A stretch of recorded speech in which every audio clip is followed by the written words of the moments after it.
Yo tout le monde, c'est Aurel. Aujourd'hui, nouvelle vidéo, on se retrouve pour parler de l'épisode 4 de la saison 2 de The Promised Neverland. Avant de démarrer, n'hésitez pas à me dire ce que vous pensez de cet épisode 4 parce que je sais qu'ils ont changé énormément de choses par rapport au manga. Alors personnellement, je ne lis pas le manga, mais j'aimerais l'avis de ceux qui lisent le manga. Est-ce que vous avez préféré peut-être l'histoire comme elle se déroule ici ou bien celle du manga? N'hésitez pas à me dire ça en commentaire. En attendant, générique et puis on parle de l'épisode.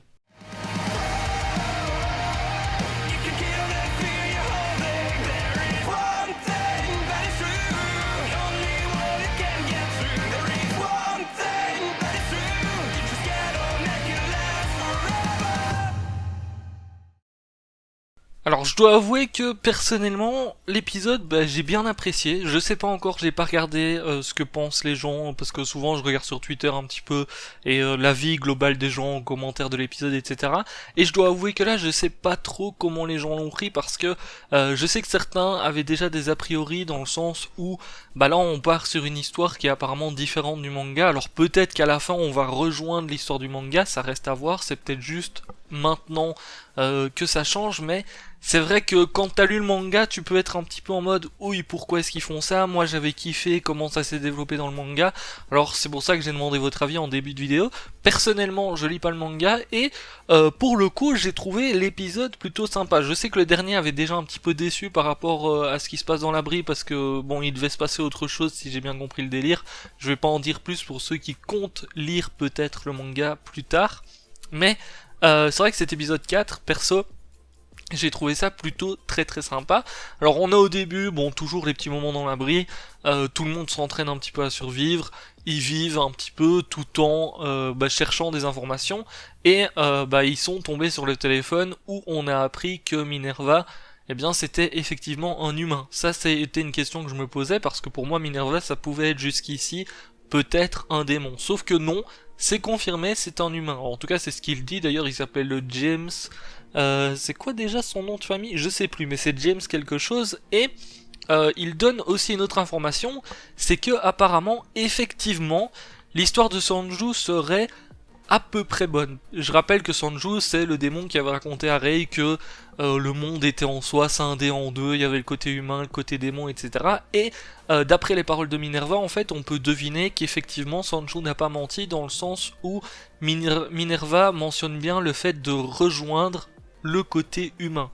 Donc ça, c'est déjà une première chose aussi. Alors le truc, c'est qu'il peut plus trop les aider à partir de l'abri, il peut donner un point de destination, mais c'est tout grâce au stylo qu'ils ont. D'ailleurs, c'est ce qu'ils font, hein. Ils utilisent le mot futur pour avoir l'information d'où ils doivent se rendre maintenant. Le problème, c'est qu'à partir de là, eh bien, ils doivent se débrouiller tout seuls. Et c'est vrai que c'est pas forcément quelque chose d'hyper simple. Sauf qu'à un moment donné, eh bien, ils se font attaquer dans la base secrète. Et là, déjà, il y a un truc qui choque un peu, c'est que ce sont des humains qui les attaquent. Effectivement, parce qu'on voit que c'est des gens qui sont de l'armée, etc. J'ai envie de dire, ils ont des gilets pare-balles, des casques, tout ce que vous voulez. Donc, logiquement, ce sont des humains. Et on se doute du coup que ce sont des humains qui viennent les rechercher de la part de la grand-mère, comme elle se fait appeler, parce qu'on a à un moment donné Isabella qui réapparaît, on sait ce qui se passe du côté d'Isabella, ça j'ai kiffé aussi. J'aurais kiffé en fait dans l'épisode avoir un flashback sur Isabella, en fait pour savoir comment est-ce qu'elle est devenue maman, parce que pour le coup c'est une information qu'on n'a pas encore, alors peut-être qu'à un moment donné on aura des petites explications par rapport à tout ça et tout, mais c'est vrai que à l'heure actuelle, eh bien, il nous manque des petites infos par rapport à Isabella, et je pense qu'un flashback aurait été bien placé, mais peut-être qu'il n'aurait pas eu le temps dans cet épisode-ci, donc peut-être que ça va se faire dans les prochains épisodes, j'en ai aucune idée par rapport à ça, mais c'est vrai que juste revoir Isabella, personnellement, ça m'a fait plaisir parce que Isabella, c'est un personnage que j'ai bien aimé dans la saison 1. Au début, j'aimais pas du tout au début de la saison 1 parce que bon, on te la présente un petit peu, tu sens qu'elle est chelou et tout, et finalement, tu te rends compte qu'en fait, elle livre les gosses quand même. Donc c'est voilà, c'est pas vraiment la maman idéale comme elle essaye de le faire penser aux gosses. Et le truc, c'est qu'à la fin de la saison 1, elle m'a touché et tout, donc c'est vrai que elle m'a fait kiffer et ça fait plaisir de la revoir ici. Surtout qu'il y a quelques petites choses qui se passent par rapport à elle, c'est qu'en fait, les démons vont lui donner une seconde chance.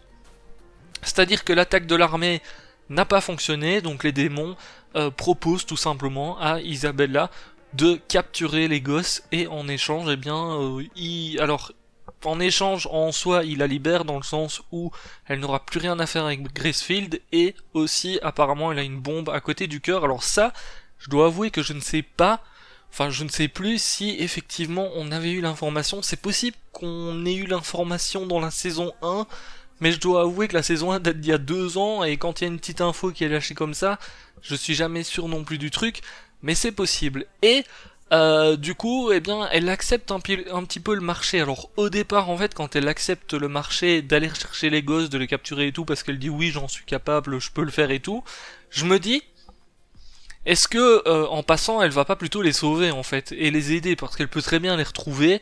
Je pense que elle a l'instinct maternel, comme on dit, donc elle peut très bien les retrouver, et je me suis dit, peut-être qu'elle va vraiment, finalement, les sauver et leur permettre d'atteindre leur objectif, sauf que, derrière ça, on a le démon qui lui chuchote un truc dans l'oreille, et tu sens que c'est un truc qui la concerne énormément par rapport à sa réaction, et surtout tu sens que peut-être son avis change justement et qu'elle va pas les sauver comme je le pensais. En fait, à partir du moment où le démon lui dit un truc secrètement qu'on n'entend pas, nous on sait pas ce que c'est, je me suis dit, ok, là c'est mort, jamais elle va aider les gosses, c'est que ça la concerne directement ou que c'est quelque chose d'important à ses yeux, donc c'est fini.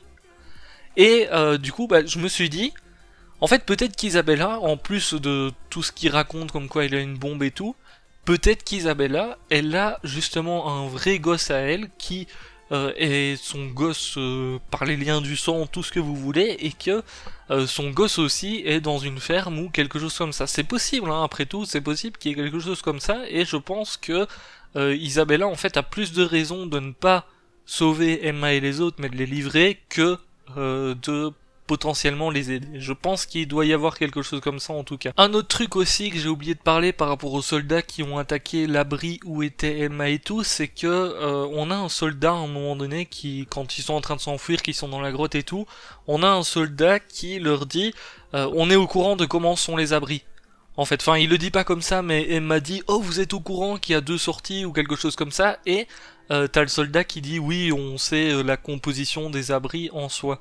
Alors ça m'a perturbé aussi, parce que ça veut dire qu'ils savent très bien qu'il y a des abris partout, et bah, finalement ils laissent les abris comme ça, donc ça veut dire que il y en a potentiellement d'autres.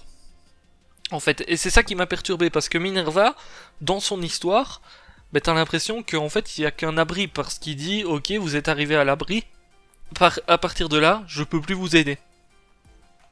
Et c'est vrai que ça m'a énormément perturbé, parce que je me suis dit, mais... Enfin, quand le soldat il a parlé, t'as plutôt l'impression qu'il y a plusieurs abris, donc est-ce qu'il y aurait d'autres gens qui sont du côté de Minerva, et qui ont peut-être créé d'autres abris pour d'autres fermes, ça reste à voir. Mais bah, je trouverais ça intéressant d'avoir l'information. Alors je sais pas, hein, c'est peut-être juste moi qui m'imagine trop de trucs, mais j'ai vraiment l'impression qu'il y a eu quelque chose par rapport à ça.